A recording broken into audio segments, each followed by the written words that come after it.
Hi, I'm Ian McAllister. And I'm Jamie Adams. And joining us this week, we have Owen Duffy. Owen has written for The Guardian and Ars Technica, among a plethora of others, and has recently edited and released The Board Game Book, Volume 1. Owen, welcome to the podcast.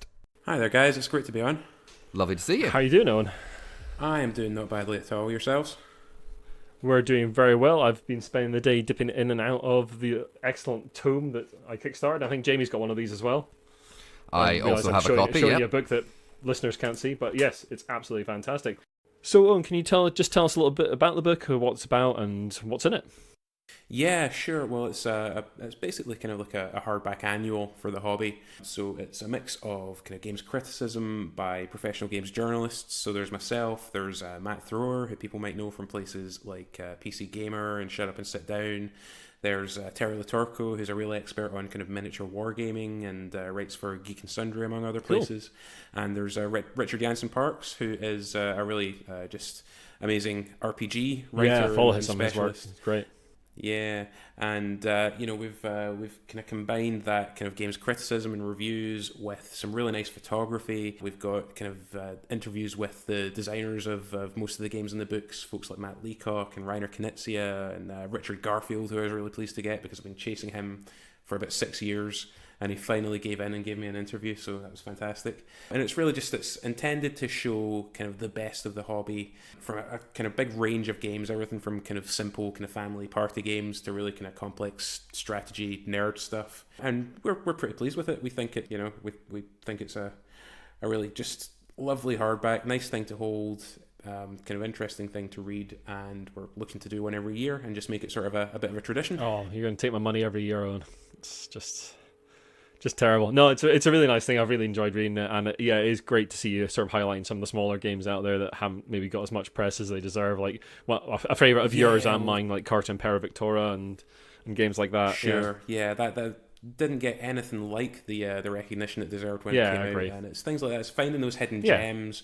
It's kind of digging into the big games that we all know, and it's also like with the designer interviews, I've really enjoyed kind of getting that kind of designer's perspective, finding out about the influences behind games and the kind of personal stories. It's almost like kind of like VH1's old behind the music, but for geeks. No, it's great. Really like it.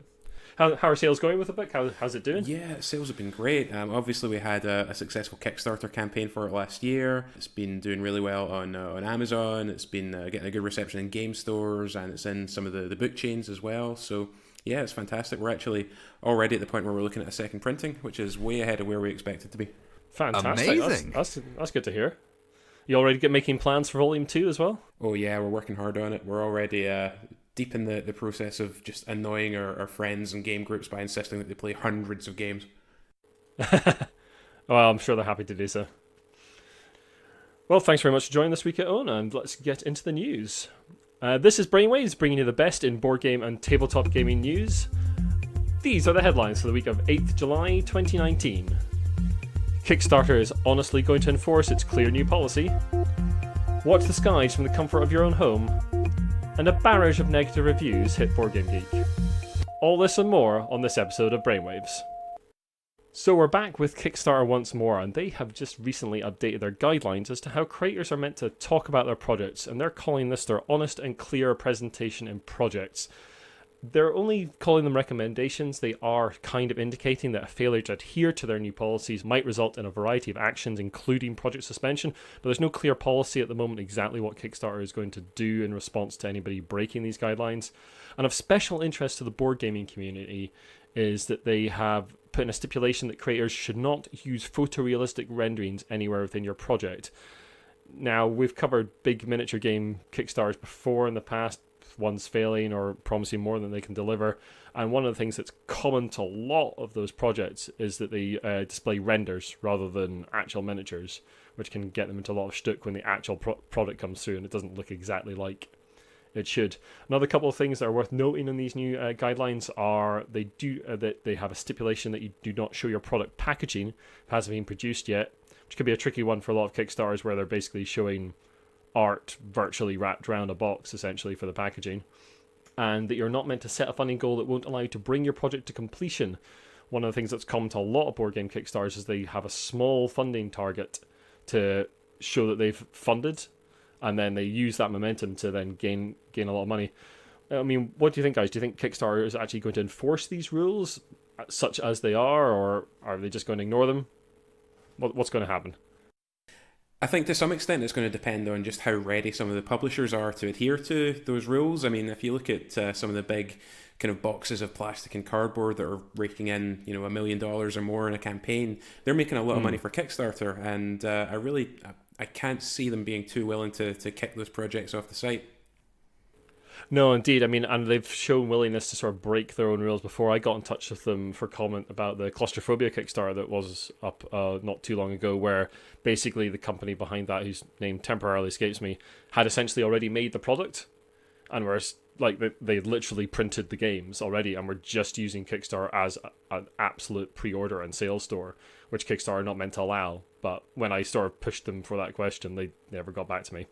So yeah, whether they'll actually enforce any of this kind of remains to be seen, unfortunately. I hope they do. Like, some of it would be quite good for the smaller companies if they're brought more in line with these rules. Like, bigger companies are brought down a little bit to actually adhere to some kind of, I don't know, moral structure for Kickstarter. But yeah, whether they'll actually enforce it remains to be seen. Yeah. The point about the packaging confuses me slightly. I mean, when we ran the Kickstarter for the board game book, we used a generated image showing a cover, because we didn't have the cover design for the book. We didn't know at that point exactly what the lineup of games was going to be in it. So we needed to put something up there, and we put something that I think was kind of fairly representative, didn't kind of mislead anyone. So just the fact that something is a render rather than a kind of actual final photograph, I don't think is necessarily an awful thing. No, I mean, I've heard a rumor that this is aimed more at tech Kickstarters than the sort of Kickstarter platform in general, which is understandable because they have had problems in the past with tech Kickstarters going a bit awry. So it might be a series of guidelines to basically bring those under control a little bit more. Now, I may have mentioned in the past couple of episodes that I have been a fan of Watch the Skies, the mega game about aliens coming to Earth, and are they peaceful? Are they not? Who knows? You're the heads of countries. You got to find out. And I believe one of the main issues hampering the mega game industry, for want of a better word, is that demand is outstripping supply. But all of that is about to change. We've recently seen a Vampire the Masquerade game style itself as a mega game in a box. And now we have from Stone, Paper, Scissors, board game company, we have Watch the Skies in a box. The complete physical version of all the game components and materials you need to run Watch the Skies for between 20 and 40 players. It does cost 170 of your finest English pounds. It's a very big box. And it is a large box, but it contains a great deal of cardboard and paper. That kind of makes me just wonder slightly just what is the potential market for this product, because I think a lot of people who are into mega games quite like the idea of maybe going to some sort of communal event and it being a bit of a kind of destination and a kind of thing that they kind of plan and go to almost like a day trip. Whether there are enough people who can fit 20 people in their house to play the game, I think is open to question, but certainly it's a really interesting concept. I've never actually played a mega game. I would love to. I think the idea is fantastic. Jamie had a great time down at the one at Games Expo. We were in the process of writing up diaries and getting in touch with the folks who ran that mega game on for a special to have a chat about mega games and how they got into it and what the future is for that kind of thing. I'm hooked, man. I'm hooked. My tenure as the Japanese Prime Minister was nothing if not rocky. Well, we know what to get you for Christmas, yes. Jamie. No, I think my main issue, but my main worry with the game is, I think the game, it's, as you said, Owen, trying to get 20 people minimum to come around to a house or a community centre. Right, that's fine with your friends. It's also, the game relies a lot on the control players, the GMs, as it were. Yeah. And I'm sure, I am absolutely sure they've got, comprehensive notes and, you can get some fantastic people running it, but it's going to come down to the strength and creativity of the control players, whether they can keep people engaged, whether they can keep that energy up. Yeah, it'll be interesting to see if they've managed to turn the experience they run into an actual product that other people can run. But yeah, that is available now if you've got £170 spare, Yes. 40 people, and a very, very large room. And it's free delivery in the UK. Well, thank goodness for small mercies. We came across this little story recently. The Barrage board game, which has been designed by Tommaso Battista and Simone Luciana, I'm sorry if I butchered those names, with art from Antonio De Luca, is getting a bit of a review bombing on BGG. Now, this is not the first time this kind of thing has happened. We saw it with Cthulhu, Death May Die, and Hate as well from Cool Money or Not. It's published by this one is published by Cranio Creations, and it recently has received a flood of 1 out of 10 ratings on BGG. Used to have a rating of about 8 out of 10, and now is closer to 6 out of 10. And what people seem to be complaining about is there's been a lack of communication over the course of this campaign. Changes have been made during the Kickstarter to the final product that people weren't expecting or weren't communicated properly. But what it has led to is some people suggesting that ratings on the game should be suspended until that game is delivered. I mean, I personally think that's a bit of a slippery slope, because do you stop people rating games they don't own? Because that's just rife throughout BGG, people reviewing things weirdly. Do you think there's any way to control that kind of thing on Boardgamegeek, folks? Like, if people can only rate games in their collection, but even that's gameable, really? Yeah, that's pretty easy to circumvent. Yeah, I mean, I think part of the issue here is that I have a tremendous amount of respect for Boardgamegeek as a big database and a source of information. I use it pretty much daily as a kind of objective measure of the value of games. I think it's probably not quite as useful. Yeah, I would be in agreement there. yes. I mean, really, the other thing is the kind of scale, the rating scale on Boardgamegeek tends to cluster. Really, I mean, anything less than about 7 out of 10 might as well not exist on the site, really. Yeah, it does kind of drop off the ratings quite quickly, doesn't it? And then 7 to 8 is probably pretty good. Anything above 8 is probably really good. So really, they only need 3 points on that scale, don't they? If they just did a 7 to 9 scale, that would be fine. Should suggest it. But yeah, I mean, I think it's interesting. You see things on BGG where people will rate games that they haven't played yet, and they'll leave comments saying things like, "Looks really good." That's the one that annoys me the most. The ratings based on just the aesthetics of possibly a render. Yeah, it's like, okay, sure, great. We're going to bring you a little update now on some recent political events that have had repercussions throughout the board game community.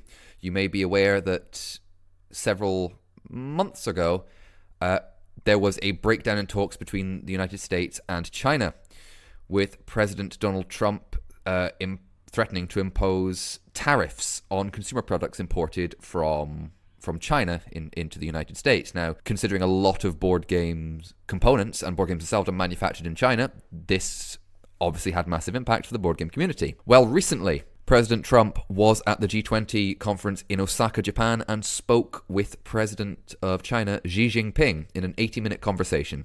They wanted to start the talks again, so Trump announced he's offering concessions to Beijing and China, basically easing restrictions on Huawei and holding off on imposing the tariffs. And the Chinese have capitulated on several other situations.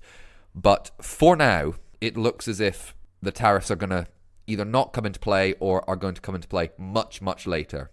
So it's not a breathe easy. It's not a breathe easy. It is you can let out a little bit of that held breath. Your Kickstarter that is being shipped will get here. Don't worry. On to more news now.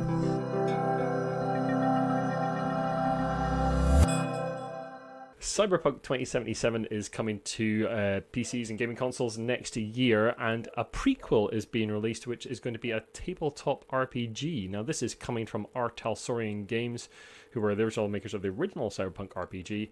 It's going to be launching in August 1st at Gen Con. It's going to be about 25 quid. Full scenario aimed at new players, so it's sort of like an introductory set, much like D&D had for 5th edition when it came back into the public conscious. Few pre-gens maps, dice, book with background about the world in there. And yeah, it's just really interesting to see a computer game get a tabletop release that will maybe bring people into the tabletop world from the computer game. It's good to see them doing that kind of thing. What do you think, folks? Yeah, it's interesting. I mean, obviously there are a lot of computer games that have really kind of compelling worlds that people want to play in. I mean, I would love to see something like a tabletop Legend of Zelda RPG or a Final Fantasy RPG. Yes, please. I would totally be up for that. Yeah. But yeah, I don't know much about Cyberpunk 2077. I'm not a big computer game player, I have to say. But I do think it's interesting that there's, if you look at even things like a kind of Fantasy Flight's adaptations of Fallout or Civilization, there's obviously this crossover, and it's interesting to see how computer game mechanisms influence tabletop games and vice versa, what they try to recreate and what they completely repurpose for the different medium. Yeah, we're definitely seeing more and more of that crossover again. I mean, when I was playing CCGs back in the 90s, there was a lot of tie-ins to sort of computer games and movies and that kind of thing, a lot of which were absolutely terrible. But this time round, like, some of them seem to be a bit better. There seems to be a bit more consideration to the actual games themselves.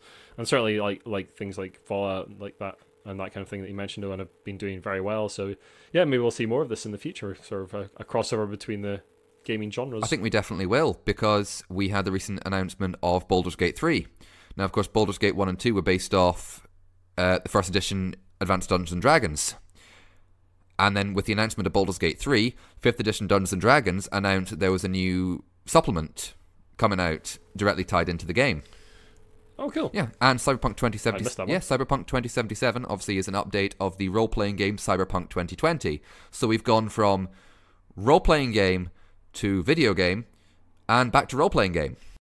Yeah, it's also worth noting that the computer game has recently come under fire for being insensitive to transgender representation in the game. Whether that there's been a lot of fury around posters put up in the game. I think it was it Owen?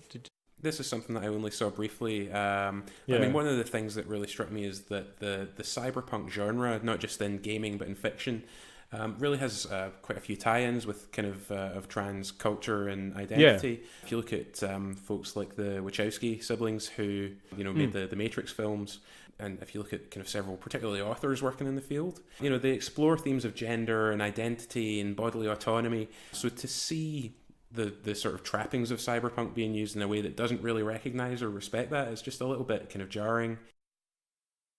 And staying with board games and role-playing games moving into other media, there is a new announcement regarding a teaming up between Asmodee Entertainment and TV company Propagate, owned by Ben Silverman and Howard Owen. Their announcement is to develop a TV adventure competition series based on, I know what you're all thinking and I'm going to say it, Ticket to Ride, the world-famous train-laying game by Alan R. Moon. I mean, the game has sold over 6 million copies since its release. More than 40 countries in the world have played it, and almost that many now have Ticket to Ride boards for them. The TV show itself, we've only got a few details, but it's going to be, a travel competition series. 5 teams will try and complete challenges and rack up the most miles as they travel by air, land, and sea. Challenge Annika via Alan R. Moon. I was just going to say that will date us all terribly. But yeah, I mean, I've seen people talking about it, comparing it to the concept for The Amazing Race, which is an American kind of pseudo-reality competition show, which was terrible. I mean, I would love to see something a little bit more authentic. I would love to see people, given a small budget or indeed kind of a deck of multicolored cards and kind of challenged to get as far as they can towards different destinations and kind of. And when they try to get to the next train, someone's got there first and got on the train. Like, because obviously only one train can ever go into a station. Yeah. Unless it's a double line, but then only if you're playing with 4 or more players. So it's like, yeah. It's 5 teams. It's 5 teams, so that there are some double lines they can use. And of course, when they go to Europe, that's going to be very different because they're going to have to go through mountain passes, and some of them might die. Yeah. We might be reading too much into this. Also, I have no idea of the name of the series that you two mentioned, which dates me quite badly as well. Yeah, I'm the oldest member of the Brainwaves team, and it shows sometimes. But keep your eyes peeled for Ticket to Ride, the television show, coming very soon. A little bit of news that just popped up just before we came on cast, that D&D is going to be getting an audio format. The Library of Congress in the States, its National Library Service for the Blind and Physically Handicapped, puts out free Braille and talking book library services for people with temporary or permanent low vision, blindness, or a physical disability that prevents them from reading or holding the printed page. And they are going to be taking the D&D core books and doing that for them. And they've already put out the Player's Handbook now, which is now available in a fully navigable audio format. I think this is only available inside the United States at the moment. It's not available to people outside the States, but hopefully we'll be able to get access to it soon. And they're also going to be doing the Dungeon Master Guide and the Monster Manual to follow. Fantastic thing to see, a really inclusive thing to see role-playing games going into, and hopefully we'll see more of that from role-playing publishers down the line, and some kind of hookups with the National Library Service to make more of that happen. Yeah, it's Great superb. stuff. Yeah, anything that makes gaming more accessible to people, despite any kind of physical impairment, is fantastic. I mean, I know some folks who are blind or partially sighted have found it really useful to use Siri or Google. Yeah. What's Google's voice assistant even called? It's just called Google, isn't it? Yeah. Google But, Assistant. If you tell Siri or Google to roll a d20 or roll 2d6, they'll, it makes a cute little dice rolling noise, and then it will announce your result. Oh, amazing. I've got a Google Assistant downstairs. I'll have to try that later. Oh, try it, yeah. Fantastic. I do kind of wonder how they'll deal with some of the big tables of numbers. I don't know if that really kind of lends itself to being represented well in audio. Yeah, just really pleased that this is something that's being done. Well, I've been out in the Brainwaves Garden again, the Archaeological Garden, doing some digging about for some news stories of an archaeological and board gaming bent. And I have unearthed a wee gem here. Just a wee gem. Now, we have Hadrian's Wall in the north of England that was meant to separate Roman Britain from Caledonia and us terrible Scots. Well, Coming back soon. There has been a massive dig at Vindolanda, one of the near Hexham, which is one of the forts along Hadrian's Wall.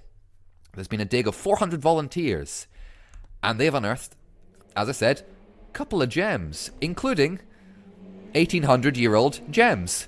A size 11 shoe belonging to a Roman soldier, and what does it have to do with board gaming, Jamie? Nothing apart from the other find that was discovered, which was an old cracked board game board.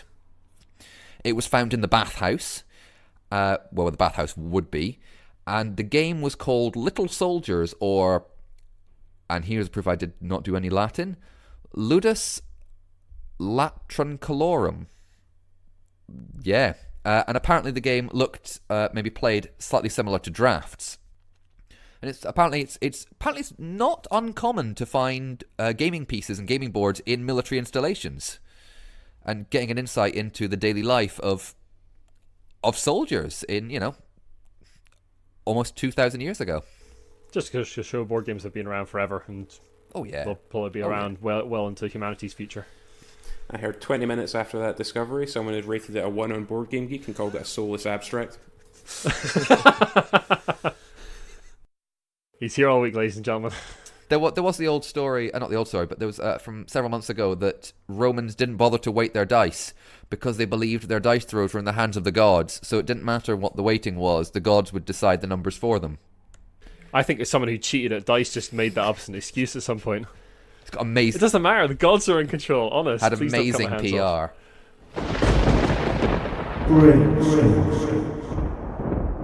As the hobby grows, we're seeing a rise in a number of people sort of coming out to critique games in the industry at large. People like myself, and Owen and others, Shop and Sit Down, various others throughout the industry.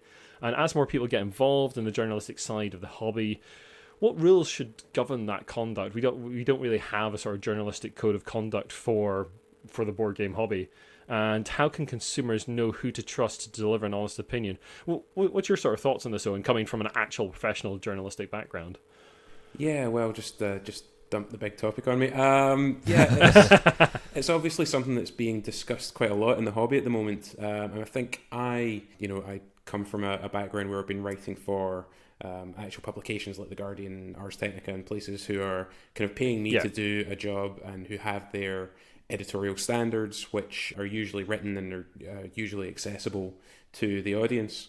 So when kind of folks read or view or consume stuff from those outlets, they kind of can be reasonably confident that people will try to kind of abide by those standards. And if they don't, then there's usually recourse. You can write to an editor, or there's The Guardian has its readers ombudsman. Yeah. It's much more of a kind of Wild West situation with things like blogs and YouTube channels. And again, that's something that doesn't just affect gaming. If you look at things like a kind of influencers on YouTube trying to sell kind of makeup or health products or, clothing or anything like that, there's this blurred line between kind of journalism and public relations, which I kind of find quite distasteful and quite worrying, particularly some of the non-gaming stuff when it targets some quite young audiences. Yeah, that's fair. So yeah, I think it's good that there's an awareness of this and there's a discussion of this. I don't get the impression that it's as big a problem with games, or certainly not with tabletop games, as it is with some other industries. And if you want to be cynical, you could say that's just because, board game companies don't necessarily have the budget of, some of the people who are paying, $20,000 for some kind of YouTube kid to show off eyeshadow. But, I mean, I think that the kind of bigger issue possibly is that there can be quite a close relationship between people in kind of game companies, game publishers, and individual people who are making kind of material covering the hobby. Yeah, that's something that you've got to manage. I mean, I am on quite friendly terms with people, designers, with publishers, and there's an understanding there that if they provide, say, a review copy of a game, that there's no obligation that I will cover that game or that I will give it a positive review.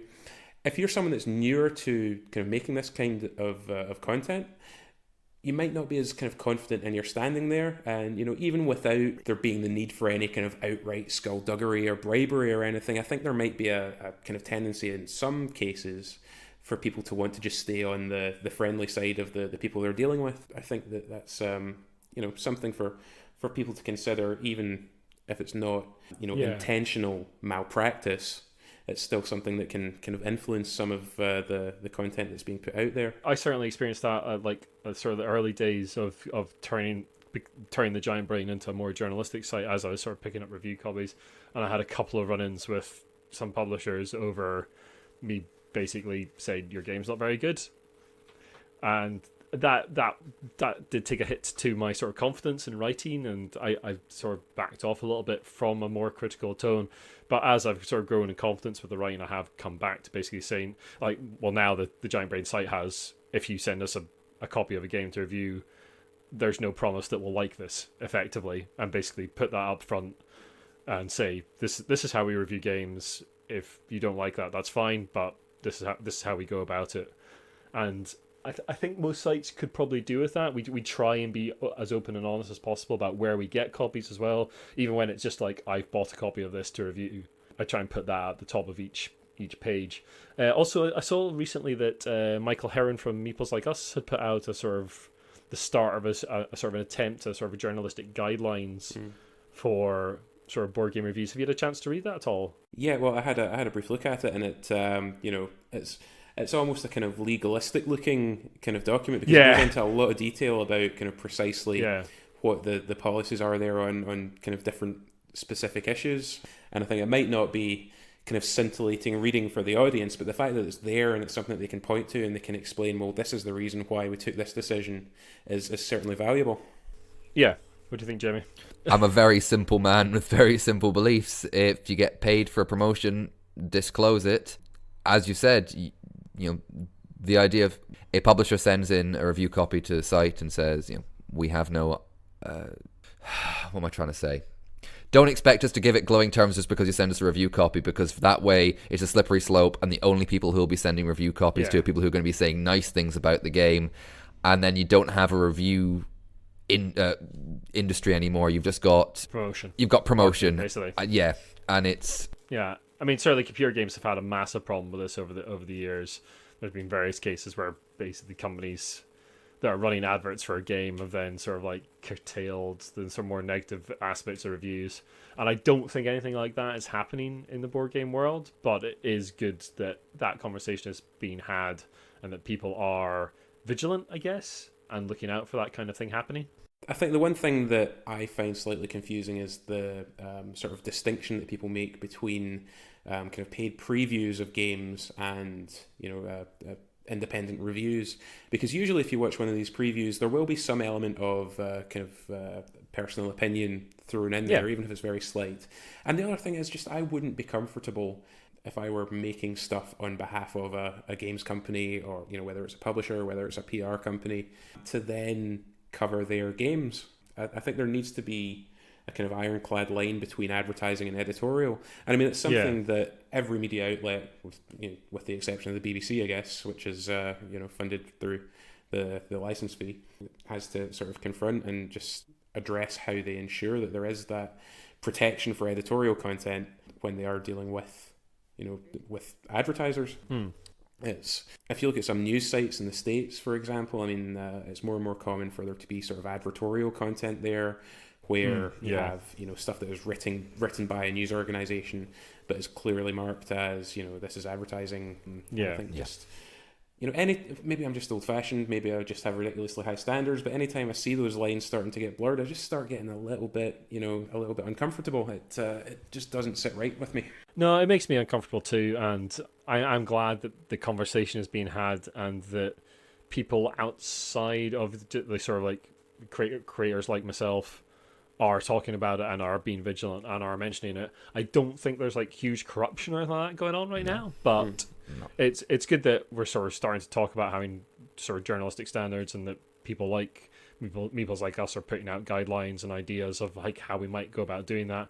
And it's just all of us need to be vigilant and stay on top of each other and make sure we're sort of actually adhering to any guidelines that come about.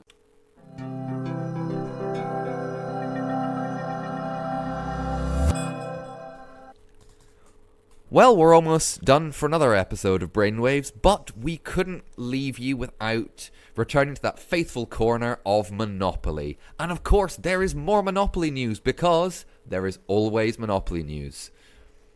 Always. Now, it's embracing the 21st century and releasing Monopoly Voice Banking. In the center of the board, there is an intelligent, voice-activated top hat that will deal with all the financial doings of in the game. And importantly, unlike certain other intelligent voice-activated machines that I won't name, it doesn't need an internet connection. It's entirely self-sufficient. However, the game will not recognize individual voices on its own. There is 4 buttons on the top of the hat. You press it, I assume you're allocated a color, and then you can make verbal requests such as build a hotel or buy insert property here. And yeah, the game itself is packaged with no cash at all. So taking away one of the only nice visceral things about Monopoly. Good job, guys. They've taken away the tactile sensation of counting your Monopoly money and watching as your brother just slowly pales as he edges towards your hotel area. Yeah. That's a hell of an achievement, because it's done something I assumed was impossible and made me less likely to play Monopoly. Now, Owen, would you play this one, or would you play the Monopoly Cheaters Edition, where it's okay to cheat, but if you get caught, every version of Monopoly? There is a pair of handcuffs attached to the board, and you have to have one of your hands handcuffed to the board if you're caught. Well, everyone is entitled to their own kink, but Monopoly is nothing. I was going to say. Next week, Monopoly S&M Edition. Ooh. Well, just before we round up today, we'd just like to give a wee little bit of a shout out to our patrons, especially our executive producers, the Lucky Sparrow Gaming Cafe. Monopoly news for you guys as always. And if you'd like to join our patrons, then you can get access to an extended version of this cast for just $1 a month.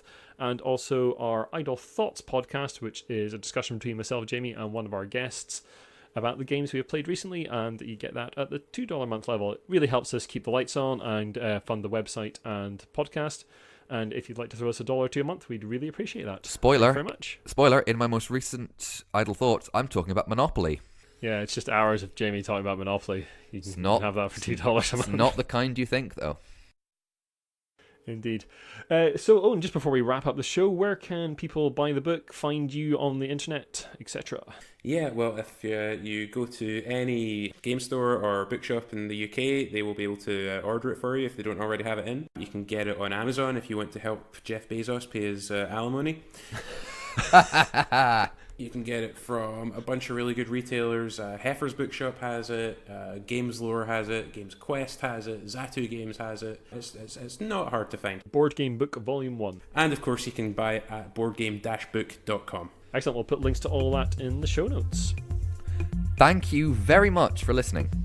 If you like what you've listened to, then the best way to help us out is to share the podcast and drop us a review and a rating on iTunes. Now, you can also follow us on Twitter at @TheGiantBrain, on Instagram, GiantBrainUK, on Facebook, The Giant Brain, our website, giantbrain.co.uk, or drop us an email at giantbrainuk@gmail.com. Thank you very much, Owen, for coming on the podcast. Pleasure to be here. Thanks, guys. Thank you very much. Look after yourselves, everyone. Goodbye. Goodbye.